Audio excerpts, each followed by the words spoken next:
मागील भागात आपण पाहिलं, नैनाच्या घरी लग्नासाठी तिची मावशी, मावशीची सून आणि मावशीचा नातू पाहुणे म्हणून आले होते. इकडं प्रणीतच्या घरी मात्र एकही नातेवाईक फिरकला नव्हता. कुणीच नातेवाईक आलं नाही म्हणून लीलाबाईंची सकाळी सकाळी किरकिर सुरू होती. पाहूया पुढे दुसऱ्याची बायको भाग 28. प्रणीतचं लग्न तोंडावर आलं होतं तरी घरी एकही नातेवाईक बोलावूनही आला नाही. म्हणून लीलाबाईंनी श्यामरावांच्या मागं सकाळी सकाळी किरकिर सुरू केली होती. तेवढ्यात श्यामरावांचा फोन वाजला. ताराबाईंचा फोन आला होता. फोन स्पीकरवर टाका, लीलाबाई म्हणाल्या. श्यामरावांनी फोन स्पीकरवर टाकला. बोल तारा, श्यामराव म्हणाले. दादा, अरे त्या मुलीच्या मामांचा फोन आला होता, ताराबाई म्हणाल्या. हो का, काय म्हणाले, श्यामरावांनी विचारलं. नैनाची आणि प्रणीतची हळद सोबतच लावू म्हणत होते, ताराबाई म्हणाल्या. हो का, श्यामराव बोलत होते, पण त्यांचं बोलणं लीलाबाईंनी मध्येच तोडलं. प्रणीतची हळद आम्ही इकडंच लावून घेणार आहोत. नवरदेव हळद लावूनच निघेल. त्यांना म्हणावं, तुमच्या सोयीनी तुमच्या मुलीची हळद लावा, लीलाबाई तोऱ्यात म्हणाल्या. ठीक आहे, सांगते मी, ताराबाई म्हणाल्या. तारा, तू कधी येतेस इकडं, श्यामरावांनी विचारलं. अरे लग्न इकडंच आहे ना, मग उगीचच ये जा कशाला करू. आणि मी ही अशी घरातल्या कोणत्याच मंगलप्रसंगी मला समोर यायला चालत नाही. मग येऊन तरी काय करू मी, ताराबाई म्हणाल्या. तरी ये, माझी बहीण म्हणून आणि माझी एकुलती एक नातेवाईक म्हणून तरी ये. श्यामरावांच्या आवाजात कंप सुटला होता. ठीक आहे, मी उद्या येते, ताराबाईंनी बोलून फोन ठेवला. तुझ्या लग्नघरात माझा एक नातेवाईक येतोय बरं, श्यामराव लीलाबाईंना खोचकपणे म्हणाले. तेवढ्यात प्रणीत ऑफिससाठी निघाला. सुट्ट्या कधीपासून घेतोय, श्यामराव त्याला म्हणाले. शनिवार रविवार सुट्टीच असते मला, आणि लग्न रविवारी आहे, प्रणीत म्हणाला. मग काय झालं, आजच एका आठवड्याच्या सुट्टीचा अर्ज देऊन ये, लीलाबाई म्हणाल्या. एक आठवडा सुट्टी घेऊन काय करू मी, माझं प्रोजेक्टवर काम सुरू आहे, मला एवढ्या सुट्ट्या काढता येणार नाहीत, प्रणीत म्हणाला. लग्नानंतरही काही विधी असतात, मांडव परतणी, सत्यनारायण पूजा वगैरे असते की, श्यामराव म्हणाले. तरी मी एवढ्या सुट्ट्या घेऊ शकणार नाही. फार फार तर सोमवार मंगळवार घेऊ शकतो. त्या 2 दिवसात सगळे सोपस्कार आटोपून घ्या, प्रणीत म्हणाला.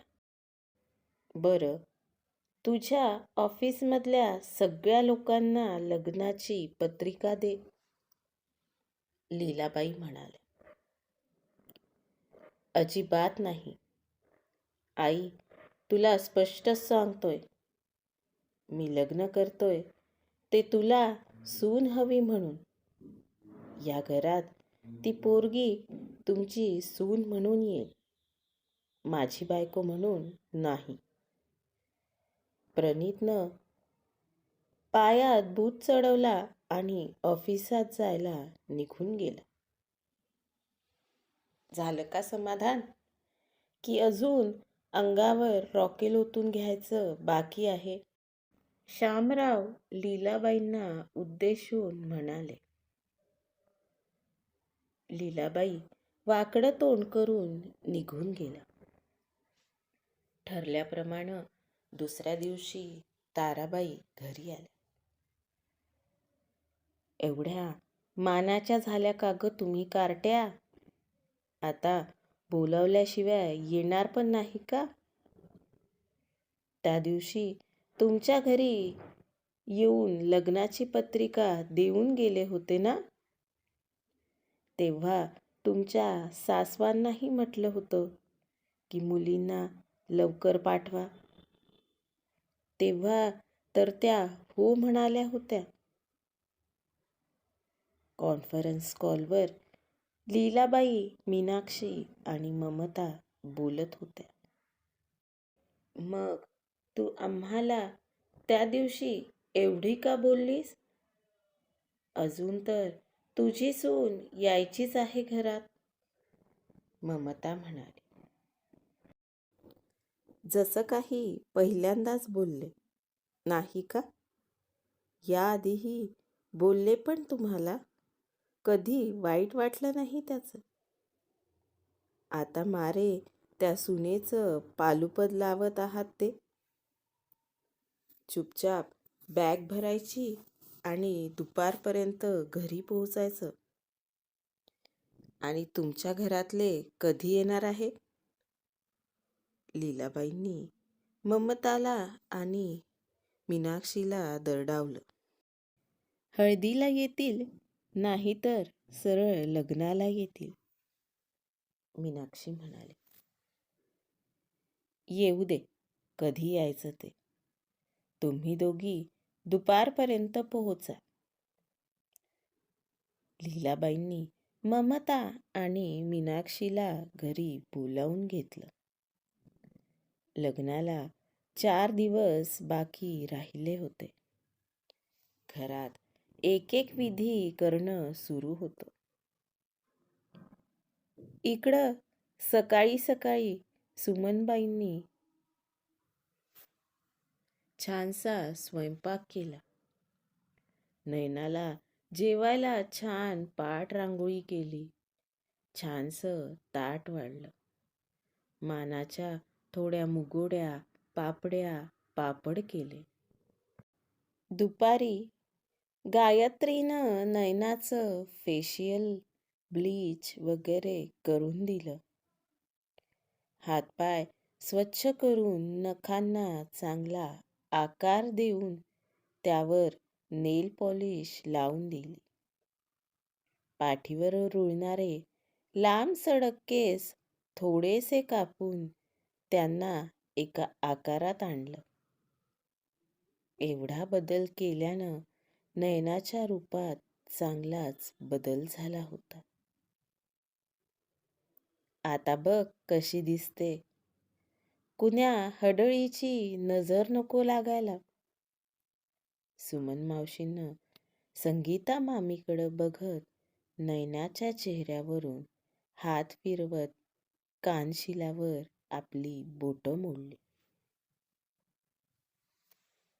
हडळ असो की अजून कुणी असो, कोण कशाला नजर लावेल? नजर लावायला रूप, गुण काहीतरी असलं पाहिजे ना.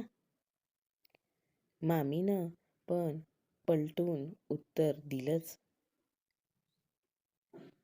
नैना, चल मी तुझी बॅग भरून देते, गायत्री म्हणाली. दोघीजणी आतल्या खोलीत गेल्या. मामीनं घरातली एक जुनी सुटकेस नयनाला आधीच देऊन ठेवली होती. नयनानं ती सुटकेस गायत्रीला दिली. हे काय, नवीन बॅग नाही का घेतली? गायत्री नयनाला म्हणाली. सगळं नवं घ्यायला तुमचे मामे सासरे काही जहागीरदार नाही लागून गेलेले. आहे त्यात भरा सामान, मामी म्हणाल्या. गायत्रीनं त्यावर काहीच उत्तर दिलं नाही. आहे तीच बॅग तिनं स्वच्छ करून घेतली. नयना, तुझ्या साड्या वगैरे दे, गायत्री नयनाला म्हणाली. नयनानं मामीनं आणलेल्या साड्या तिला दिल्या. हे काय ग, ह्यातल्याच साड्या तुला लग्नातल्या विधीत लागतील ना? एक हळदीला, एक सीमंती पूजनाला, लग्नाच्या वेळी शालू, ही पूजेला. आता काय, बॅगमध्ये मामीनं घेतलेला शालूच ठेवू का? गायत्री म्हणाली. तसं नयनाच्या डोळ्यात टचकन पाणी आलं. तुझ्याजवळ एवढेच नवे कपडे आहेत का? गायत्रीनं तिचा हात हळूच हातात घेतला. नयना त्यावर एक चकार शब्द बोलली नाही. त्या दिवशीचा प्रसंग तिच्या डोळ्यासमोर उभा राहिला. नयना संगीता मामीच्या साड्या फॉल पिको करत होती. नयने, हे घे, ह्या साड्या तुझ्यासाठी तयार कर. मामींनी तिच्यासमोर अगदी साध्या साड्या टाकल्या. मामी, माझ्यासाठी आणलेल्या साड्या तर दुसऱ्या होत्या ना? नयना साचरत म्हणाली. मोठी राजकन्याच लागून गेलीस तू. लायकी आहे का त्या साड्या नेसायची? एवढं तुला वाढवलं, रोजचं खाऊ पिऊ घातलं, शिकवलं, हेच उपकार मान. चुपचाप या साड्या तयार कर, मामी म्हणाल्या आणि नयनाच्या डोळ्यात टचकन पाणी आलं. नयना, अगं कुठं हरवलीस? गायत्रीनं तिला विचारलं. काही नाही वहिनी, नयनाच्या डोळ्यात पाणी होतंच. ठीक आहे, मला कळतंय. आणि आता काय करायला पाहिजे हेही कळतंय. तू थांब जरा, गायत्री म्हणाली. आता तर रात्र झालीये. उद्या सकाळीच या प्रकरणाचा फडशा पाडावा लागणार आहे. दिवसही हाताशी नाहीत. गायत्री मनातच पुटपुटली. दुसऱ्या दिवशी सकाळीच मामी कुठंतरी बाहेर गेल्या होत्या. हाच मौका साधून गायत्री सुमनबाईंजवळ गेली. सुमनबाई सोपान मामासोबत बोलत होत्या. आई, मला तुमच्यासोबत बोलायचं आहे, गायत्री त्यांना म्हणाली. का ग, काय झालं? बोल की, सुमनबाई म्हणाल्या. इथं नको, थोडं बाजूला येता का? महत्वाचं बोलायचं आहे, गायत्री म्हणाली. अगं काय झालं? मामा आपलाच आहे, बोल तर. सुमनबाईंच्या चेहऱ्यावर आश्चर्याचे भाव उमटले.